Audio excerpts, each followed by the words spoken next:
လေးလေးရ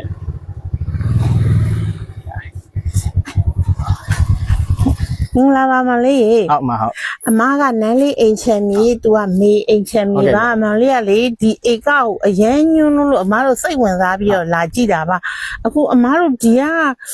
ပြင်ဦးလွင်မန္တလေးလမ်းမကြီးနဲ့ဆိုရင်ဒီဒါဘာရွာလဲမကြီး မကြီးအင်း မကြီးအင်းရွာကိုအမတို့ဟိုက22မိနစ်ဝင်ရတယ်ဒီလမ်းမကြီးနဲ့ဒီကိုကြတော့အမတို့3မိနစ်ကျော်ဝင်ရတယ်။ကိုင်ဒီမှာအမတို့စီမံကိန်းတွေအများကြီးရှိတယ်ဆိုလို့ပြောပြပေးပါအောင်ရှင်ဒီမှာတော့မှတော်တော်များတော့စီးပါတယ်ဒီဘက်မှာဆိုလဲတထေးကြီးပဲဝယ်ထားတာအများကြီး channel တော်တော်များများပဲနောက်မှလည်း9ကောက်မှာကျွန်တော်ကစမ်းကြောင်းလေးလည်းပါသေးရဲ့ဗျ ဟုတ်လားပုံစံ105လည်းကြာပြီးသားမလို့သူကဆက်တွေပါလေပြည့်စုံနေဗျဟုတ်မလေးပြောတာဟိုလမ်းမလေးဆိုင်းပုတ်ကြီးမြင်ခဲ့တယ်သူကဒီဘက်ကိုသွားတဲ့လမ်းကိုဘာကိုညွှန်းတာလဲရှင်ဟိုကား3တက်ရည်တကူညွှန်းတာဗျမှာဒီဘက်မှာလူသွားလူလာတွေလဲပတ်တွေရှိရပေါ့နော်ဟိုဘက်ဆက်သွားမယ်ဆိုရင်ဘယ်ရောက်လဲဟိုဘက်ဆက်သွားမယ်ဆိုလဲရွာတွေအများကြီးလည်းကြံသေးရဲ့ပြင်ဟိုကစားကွင်းတွေလည်းရှိသေးရဲ့ဗျမှာဟုတ်လားဆိုင်ကယ်စတန်ကွင်းတွေရောတချို့ကားပြိုင်ကွင်းတွေရောပြ73မိုင်ဆိုခု line ပေါ်မှာတော့နာမည်ကြီးနေကစားကွင်းဒီဟာလေးကတော့ဝယ်ဥထိုင်တော့မစိုးပေါ့နော်အဲ့ဒါဆိုရင်ပေါ့နော်မစိုးဒီကွန်သွားတဲ့လမ်းမေးတယ်ဆိုတော့ဟုတ်တယ်ပွက်ကား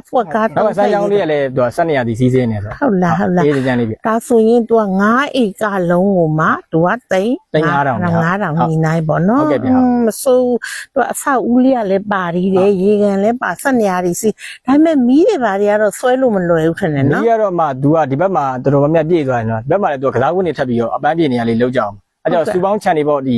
ဘောစီတွေအလုံးစုပြီးတော့ဒီဘက်ကိုမီးလုံးမယ်လို့ကြားတယ်ပဲကျွန်တော်ဒီမှာဆိုရင်စိုက်ပျိုးရေးချန်ကြီးအထက်မှာတိုက်လက်လာလေးနဲ့နေကြတယ်နော်။ဒါရင်ဒီမှာဆိုရင်ကျွန်မဆက်ပြီးတော့မိတ်ဆက်ပါမယ်ကျွန်မနန်းလေးအိမ်ချမ်းမြေပါဒါကတော့မေးအိမ်ချမ်းမြေဖြစ်ပါတယ်ဒါကတော့ပိုင်ရှင်တိုက်ရိုက်သူတို့မိသားစုဘိုးဘွားပိုင်မြေလေးကိုလာပြီးဆက်သွယ်ရောင်းချပေးခြင်းဖြစ်ပါတယ်သူက9ဧကကိုပုံစံ105လဲဆွဲပြီးသားပါပုံစံကိုဆက်ဖောက်မယ်ဆိုရင်လည်းရပါတယ်ရှင်ပြီးအဆောက်အဦလေးနဲ့ရေကန်လေးပါမယ်9ဧကလုံးကိုမှ3,500ဒီလမ်းမမေးတင်လေးဖြစ်ပါတယ်မြေလုပ်ငန်းရှင်များအတွက်အရန်ဥထားလို့ကောင်းတဲ့နေရာလေးတစ်ခုဖြစ်ပါတယ်ရှင်အားလုံးကိုအထူးကျေးဇူးတင်ပါတယ်မောင်လေးနဲ့လည်းမင်္ဂလာဖြစ်ပါစေအခုစိတ်ရှိလက်ရှိလိုက်ပြပြီးတော့လိုက်ရှင်းပြပေးတဲ့အတွက်လည်းကျေးဇူးတင်ပါတယ်ရှင်ကျွန်တော်လည်းမအားလို့ကျေးဇူးပါဟုတ်ကဲ့